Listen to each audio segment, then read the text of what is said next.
warahmatullahi wabarakatuh. Perkenalkan kami dari Kelompok 1. Di sini kami akan menjelaskan dan mensimulasikan mengenai model pembelajaran Discovery Learning dengan materi yang kami ambil, volume dan luas permukaan, kubus, dan balok. Video ini kami buat untuk memenuhi tugas mata kuliah Strategi Pembelajaran Matematika yang diampu oleh Bapak Dr. Tommy Listiawan, SSI, MPD. Ada pepatah tak kenal maka tak sayang. Oleh karena itu, perkenalkan, saya Febrianti Nurika Putri Radian. Saya Jagur Radianta Khairullah. Saya Maulida Miftahul Sifa. Saya Dia Sanu Mubarak. Dan saya Eka Putri Nur Aini. Selamat menyaksikan. Nah, sebelum ke praktek pembelajarannya, kami akan menjelaskan mengenai pertama, definisi Discovery Learning, kedua, jenis-jenisnya, ketiga, tujuannya, keempat, karakteristiknya, kelima, sintaksnya, dan keenam, kelebihan dan kekurangannya. Nah, apa itu Discovery Learning? Discovery Learning adalah sebuah pendekatan pembelajaran yang dirancang untuk melibatkan siswa secara aktif dalam proses pembelajaran melalui eksplorasi, penyelidikan, dan penemuan informasi secara mandiri. Nah, metode ini dikembangkan oleh Jerome Bruner pada tahun 1961 dan berfokus pada pembelajaran yang bermakna dengan cara memberikan kesempatan kepada siswa untuk menemukan konsep, prinsip, dan pemecahan masalah secara langsung dari pengalaman mereka. Nah, dalam Discovery Learning ini, peran guru adalah sebagai fasilitator, yang artinya membantu siswa untuk mencapai pemahaman tanpa memberikan informasi secara langsung. Nah, guru menyediakan situasi belajar yang merangsang rasa ingin tahu siswa melalui pertanyaan-pertanyaan tematik, aktivitas eksplorasi, atau penggunaan media pembelajaran konkret. Nah, tugas guru hanya memberikan sejumlah pertanyaan berkaitan dengan materi. Selanjutnya, peserta didiklah yang harus menemukan, menyelidiki, dan menyimpulkan hasil temuannya sebagai modal untuk menjawab pertanyaan dari guru. Selanjutnya ada jenis Discovery Learning. Nah, Discovery Learning sendiri dibagi menjadi dua, yaitu Free Discovery Learning dan Guided Discovery Learning. Apa itu Free Discovery Learning? Free Discovery Learning adalah proses pembelajaran yang tidak disertai petunjuk, arahan, yang artinya peserta didik harus memiliki kepekaan terhadap materi yang sedang dipelajari. Sedangkan Guided Discovery Learning yaitu pembelajarannya melibatkan peran guru sebagai fasilitator untuk menunjang terlaksanaannya pembelajaran. Yang ketiga ada tujuan Discovery Learning. Nah, tujuannya yaitu pertama, memberikan kesempatan bagi peserta didik terlibat secara aktif dalam proses pembelajaran. Yang kedua, melatih peserta didik untuk berpikir secara sistematis dan ilmiah dalam menyelesaikan suatu permasalahan yang terkait materi. Yang ketiga, meningkatkan pola berpikir kritis bagi peserta didik. Yang keempat, melatih peserta didik dalam menyusun strategi untuk meningkatkan pemahaman mereka terkait materi yang sedang diajarkan. Selanjutnya ada karakteristik Discovery Learning. Yang pertama, berpusat pada siswa. Pembelajaran ini menempatkan siswa sebagai aktor utama. Guru hanya bertindak sebagai fasilitator yang memandu siswa melalui proses penemuan tanpa memberikan jawaban secara langsung. Yang kedua ada eksplorasi aktif. Siswa aktif mencari informasi, melakukan eksperimen, dan menyelidiki fenomena untuk menemukan konsep baru. Aktivitas ini meningkatkan rasa ingin tahu dan partisipasi siswa. Selanjutnya, yang ketiga ada proses bukan hasil akhir. Maksudnya proses bukan hasil akhir adalah proses penemuan lebih penting daripada hasil akhir. Siswa belajar bagaimana mencari informasi, menghubungkan konsep, dan menyelesaikan masalah daripada sekedar menghafal jawaban.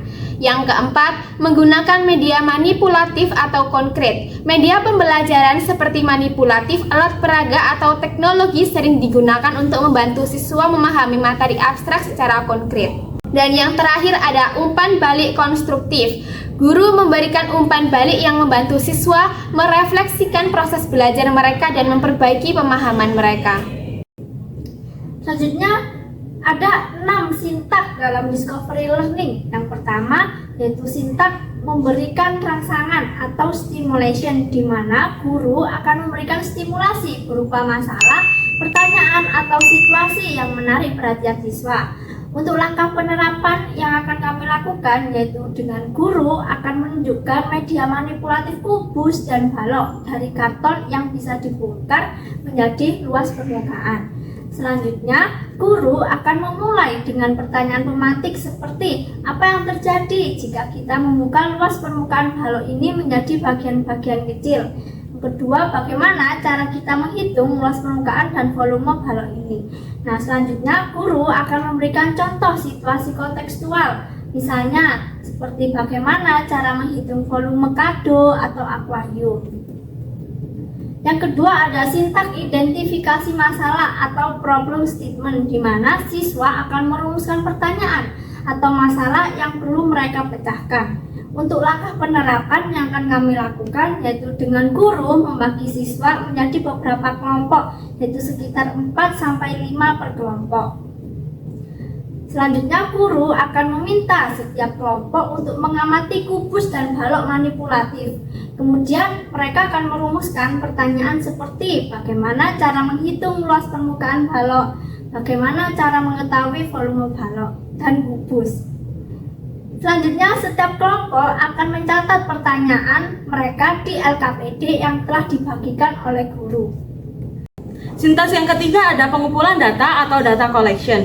Siswa mengumpulkan informasi atau data melalui eksperimen, observasi, atau diskusi. Untuk langkah penerapan yang akan kami lakukan, yang pertama, setiap kelompok diberikan satu set kubus dan balok manipulatif. Yang kedua, siswa diminta untuk membongkar permukaan kubus dan balok menjadi bagian-bagian persegi atau persegi panjang. Lalu, mengukur panjang, lebar, dan tinggi dari balok menggunakan penggaris. Lalu, siswa diminta untuk menghitung total luas dari setiap sisi untuk menemukan luas permukaan, dan siswa mengisi balok atau kubus dengan kubus kecil berukuran 5 cm untuk memahami konsep volume. Yang ketiga, guru akan berkeliling untuk memfasilitasi proses, memastikan semua siswa aktif, dan memberikan panduan jika diperlukan. Sintaks yang keempat, ada pengolahan data atau data processing. Siswa menganalisis data yang diperlukan untuk menemukan hubungan atau pola. Untuk langkah penerapan yang akan kami lakukan, yaitu yang pertama, siswa dalam kelompok bekerja sama untuk menghitung luas permukaan kubus dan balok, dan menghitung volume kubus dan balok. Sintaks yang kelima ada pembuktian atau verification. Siswa memverifikasi jawaban berdasarkan data atau teori. Untuk langkah penerapan yang kami lakukan yaitu yang pertama, guru memberikan soal tambahan yang terdapat di LKPD sebagai uji coba. Yang kedua, masing-masing kelompok menyelesaikan soal tersebut dan mempresentasikan jawaban mereka di depan kelas. Untuk sintaks yang keenam ada generalisasi. Siswa menyimpulkan konsep atau prinsip yang dipelajari. Untuk langkah penerapan yang akan kami lakukan yaitu yang pertama, guru meminta setiap kelompok menyimpulkan rumus-rumus untuk luas permukaan kubus yaitu 6 kali sisi kali sisi. Untuk volume kubus, sisi kali sisi kali sisi. Untuk luas permukaan balok, 2 kali panjang kali lebar ditambah panjang kali tinggi ditambah lebar kali tinggi. Dan untuk volume balok, panjang kali lebar kali tinggi. Yang ketiga, guru menutup pembelajaran dengan pertanyaan reflektif seperti bagaimana rumus ini membantu kita di kehidupan sehari-hari dan apa perbedaan antara luas permukaan dan volume. Selanjutnya yaitu kelebihan discovery learning. Yang pertama, membantu siswa memahami materi secara mendalam. Dengan menemukan sendiri, siswa mendapatkan pemahaman yang lebih mendalam dan tahan lama terhadap materi. Yang kedua, melatih kemampuan berpikir kritis, kreatif, dan pemecahan masalah. Proses eksplorasi, analisis, dan penyelesaian masalah membantu siswa mengembangkan keterampilan berpikir. Yang ketiga, membuat pembelajaran menjadi lebih bermakna dan relevan dengan kehidupan nyata. Pembelajaran dirancang agar relevan dengan kehidupan siswa, sehingga materi yang diajarkan lebih mudah diingat dan diaplikasikan. Yang keempat, meningkatkan motivasi belajar siswa karena siswa merasa terlibat aktif dalam proses pembelajaran. Siswa merasa lebih termotivasi karena mereka menjadi aktor utama dalam proses pembelajaran. Pengalaman penemuan memberikan rasa pencapaian yang memotivasi. Dan yang kelima, mendukung pengembangan keterampilan komunikasi dan kolaborasi. Discovery Learning mendukung pengembangan keterampilan komunikasi dan kolaborasi dengan memberikan ruang bagi siswa untuk berdiskusi, bertukar ide, dan bekerja sama dalam menyelesaikan tugas atau memecahkan masalah. Proses ini membantu siswa belajar mendengarkan, menghargai pendapat orang lain, dan berkontribusi aktif dalam kelompok. Selanjutnya, kekurangan dari Discovery Learning. Yang pertama, membutuhkan waktu lebih banyak dibanding metode ceramah. Proses eksplorasi dan penemuan membutuhkan waktu yang lebih lama dibandingkan metode pembelajaran langsung seperti ceramah. Yang kedua, tidak cocok untuk semua jenis materi, terutama yang sangat abstrak.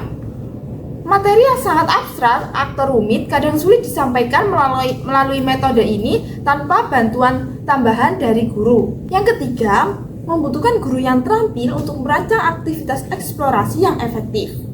Guru harus memiliki keterampilan tinggi dalam merancang aktivitas yang sesuai, memberikan bimbingan dan mendorong siswa untuk berpikir kritis tanpa memberikan jawaban langsung. Yang keempat, tidak semua siswa itu memiliki kemampuan belajar mandiri yang memadai, sehingga beberapa siswa mungkin kesulitan dalam mengikuti metode ini. Siswa yang kurang terampil dalam belajar mandiri atau tidak memiliki motivasi mungkin merasa kesulitan dalam mengikuti metode ini.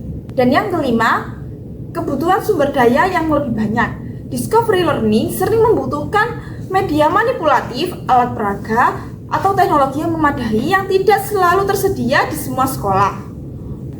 Untuk video simulasi ini, jenis model pembelajaran Discovery Learning yang kami gunakan adalah Guided Discovery Learning, di mana pembelajaran ini melibatkan peran guru sebagai fasilitator untuk menunjang terlaksananya pembelajaran. Alat bahan yang akan kami gunakan adalah yang pertama ada ruang kelas dengan tata letak fleksibel untuk kerja kelompok. Yang kedua materi ajar berupa PPT. Yang ketiga ada LKPD.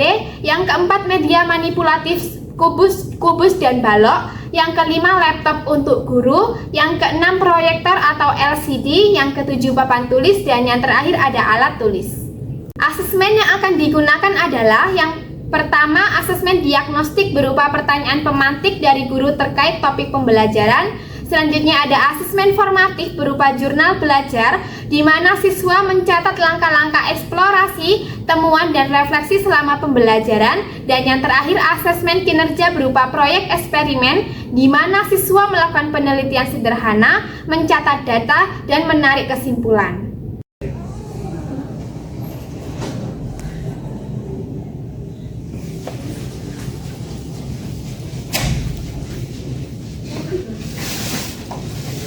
Assalamualaikum warahmatullahi wabarakatuh. Waalaikumsalam warahmatullahi wabarakatuh. Selamat pagi anak-anak, bagaimana kabarnya? Baik. Baik, untuk memulai pembelajaran pada pagi hari ini kita berdoa terlebih dahulu ya. Untuk ketua kelasnya bisa dipimpin berdoa. Baiklah, karena mari kita sebelum memulai pelajaran pagi hari ini berdoa sesuai keyakinan masing-masing. Doa bulan.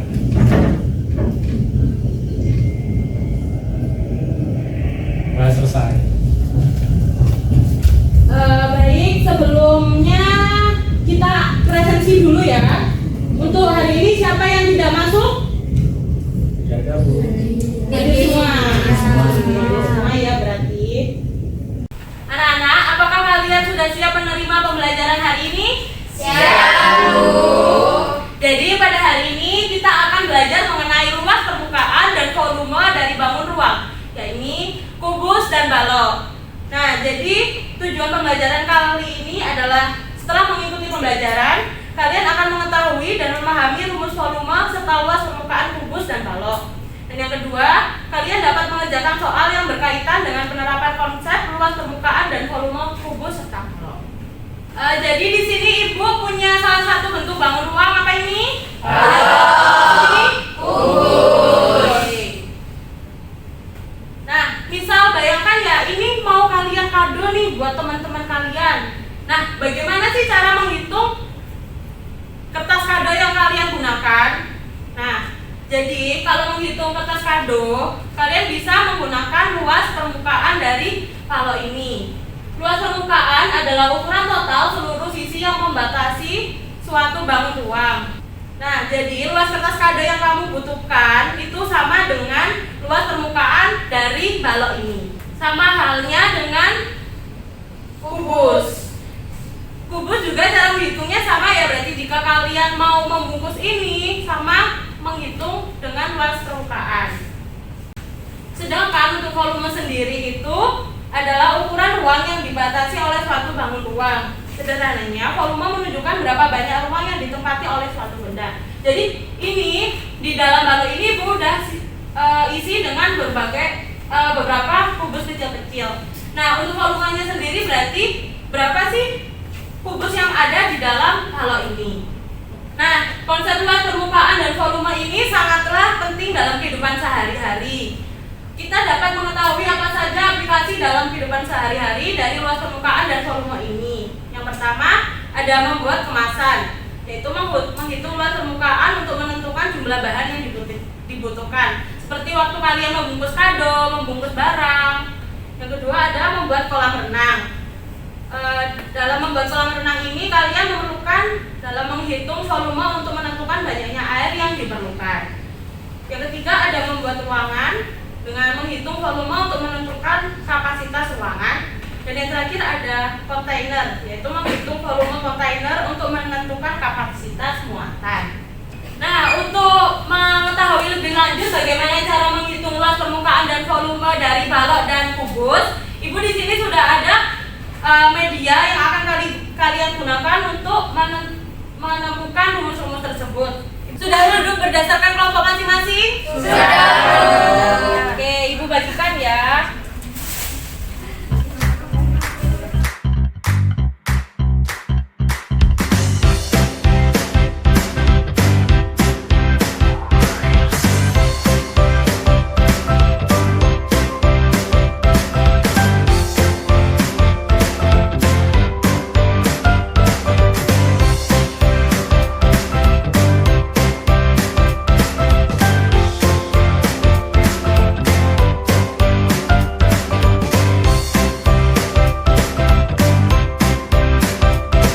Bagikan juga KPD-nya ya. Oke.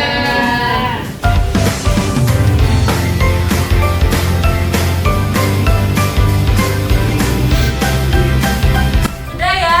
Jadi kalian bisa memulai dengan merakit kubus dan balok yang besar menjadi bangun ruang. Boleh sampahnya disimpan masing-masing ya.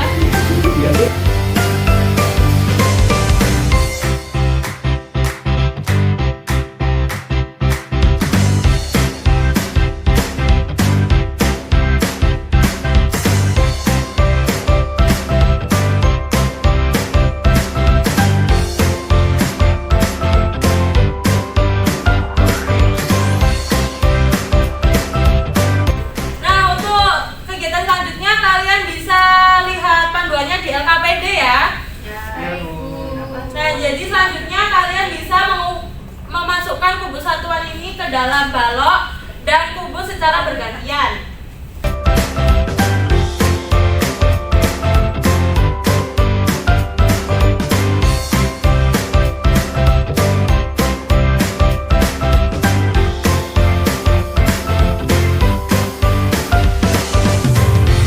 Sudah penuh? Sudah. Oke, selanjutnya lihat di LKPD ya. Itu ada isian yang harus kalian isi, bisa diisi.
Bagaimana cara menghitung luas permukaan dan volume dari balok dan kubus?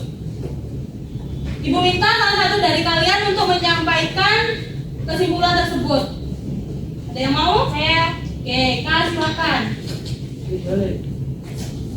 Betulnya Bu. Ya, judulnya Kak. Tolong.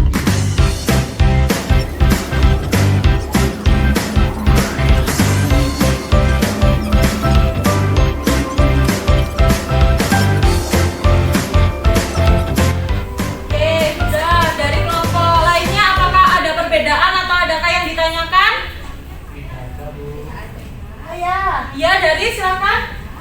Kalau misal PL, PT, AD-nya itu nggak sama urutannya itu boleh tak Bu? Yang ini? Ya. Ya boleh karena ini kan sesuai dengan aturan operasi penjumlahan ya. Jadi mau ini dibalik, di LP-nya di awal, PL-nya di akhir, nggak apa-apa. Yang penting jangan lupa panjang dikali lebar, itu nggak bisa dibalik. Oh, baik-baik. Sudah?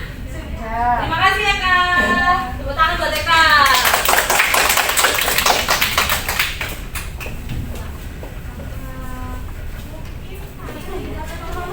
Oke, jadi kesimpulan dari pertemuan kali ini kita dapat bahwa volume kubus memiliki rumus sisi kali sisi kali sisi. Untuk volume balok, panjang kali lebar kali tinggi, luas permukaan kubus sisi kali sisi dikali 6, dan luas permukaan balok 2 kali panjang kali lebar ditambah panjang kali tinggi ditambah lebar kali tinggi. Oke, untuk tugasnya kalian bisa mengerjakan soal di buku paket halaman 100 ya. Ya, Bu. Dan dikumpulkan di pertemuan yang akan datang.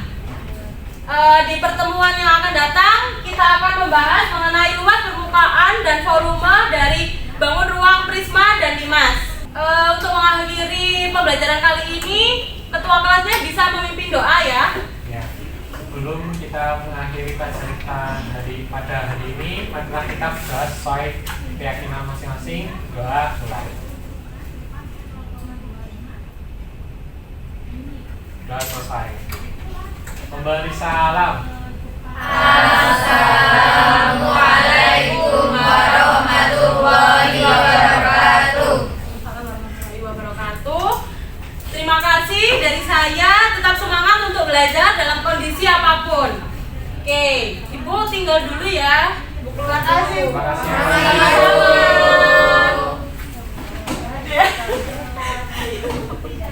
Doakan kami sukses. Pas di SMP muridnya semua. Sekian penjelasan dan simulasi dari kelompok 1. Kurang lebihnya kami mohon maaf yang sebesar-besarnya. Terima kasih telah menyaksikan. Wassalamualaikum